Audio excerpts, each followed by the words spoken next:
ఇలాంటి మరిన్ని వీడియోల కోసం మా ఛానల్ని లైక్ చేయండి, సబ్స్క్రైబ్ చేయండి, బెల్ ఐకాన్. అది వంగపాడు దగ్గరపడ మండలం బరుసుపాడు కృష్ణా జిల్లా ఎన్టీఆర్ జిల్లా. మీ ఇంట్లో ఏమైనా పథకాలు వచ్చినాయా? నాకు అసలు వెయ్యలేవు సార్. నాకు ముగ్గురు ఆడపిల్లలు భార్య చనిపోయింది 2014లో. ఇంతవరకు రూపాయి పథకం లేదు. ఇద్దరు పిల్లలను చదివించాం. Account degree. అసలు మీరు ఎలిజిబుల్లేనా? ఎలిజిబుల్లేనా మీరు పథకాలకి? ఏమన్నా ఏమి లేవు సార్. పని చేసుకుంటేనే బతికేది. పనులు కూడా లేవు. ఉసుకు కూడా ఒత్తుకొచ్చే ఉసుకు కూడా 5,000, 6,000, 8,000 తక్కువ లేదు. పని కూడా లేదు. అయితే పరిపాలన బట్టి అయితే మామూలుగా చెప్పాల్సిన పని లేదు. పరిపాలన బట్టి అయితే మామూలు చెప్పాల్సిన పని లేదు. కాకపోతే ఏంటంటే ఒక విషయం అనుభవం ఉన్నా కూడా ఎదురుగా ఉన్నా కూడా చంద్రబాబు నాయుడు గారు అనుభవించాలి కాబట్టి. కాకపోతే రాష్ట్రంలో అప్పులు ఎక్కువైంది. పథకాలు పెట్టి పథకాలు పెట్టడం వల్ల అప్పులు ఎక్కువైంది. పథకాల వల్ల అప్పులు ఎవరి మీద పడతాయి అంటే ప్రజల మీద పడతాయి. 45 సంవత్సరాల మీద వాళ్ళకి పింఛన్ ఇచ్చినా లేకపోతే స్కూల్ ఫీజు ఇచ్చినా ఏది ఇచ్చినా అవన్నీ ఎవరి మీద పడతాయి అంటే మన మీదే పడతాయి. మన మీద కంటే ఇంకెవరి మీద పడవు కాబట్టి.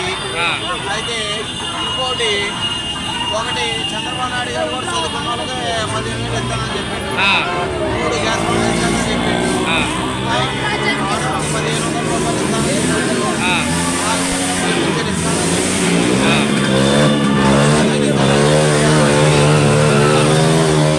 ఏమంటుందంటే నాది పేదల సిద్ధాంతం అని అంటాడు జగన్. పేదల సిద్ధాంతమో పెద్దల సిద్ధాంతం అనేది జనం తెలుసుకోవాలి. నేను పేదల పక్షాన్ని వాళ్ళు పెత్తందారులు వస్తున్నారు అంటారుగా.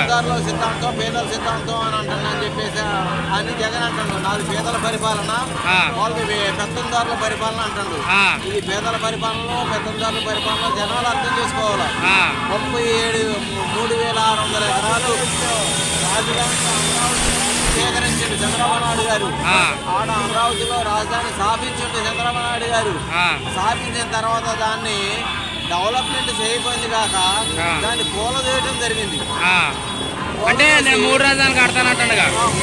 3 రాజధానులు కడప ఒకటి, వైజాగ్ ఒకటి, విశాఖపట్నం ఒకటి కడతానని చెప్పాడు. ఒక రాజధానికి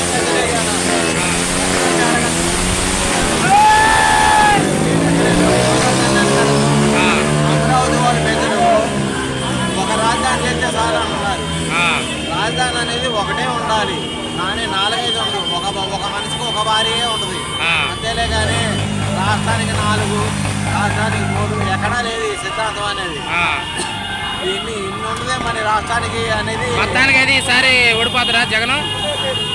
ఓడిపోతాడు గెలుస్తాడు అంటే 175 వస్తాయి అంటాడుగా.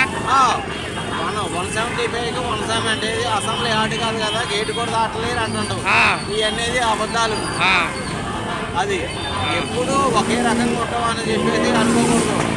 నా చెట్టుకే కాయలు కాస్తాయి అనుకోకూడదు. ప్రతి చెట్టుకే కాయలు కాస్తాయి.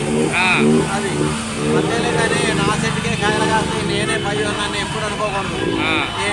ఎప్పుడు కానీ అది అనేది అనుకునేది కళలో అనుకోవటమే తప్ప ఇప్పుడు ఎట్లుందంటే పోటీ నువ్వా నేనా అన్నట్టు.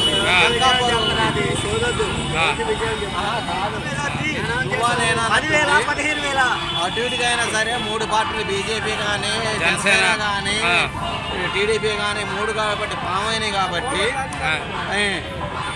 ఎటు కూడా ఎట్లయినా ఫామ్ చేస్తారని ఆలోచన.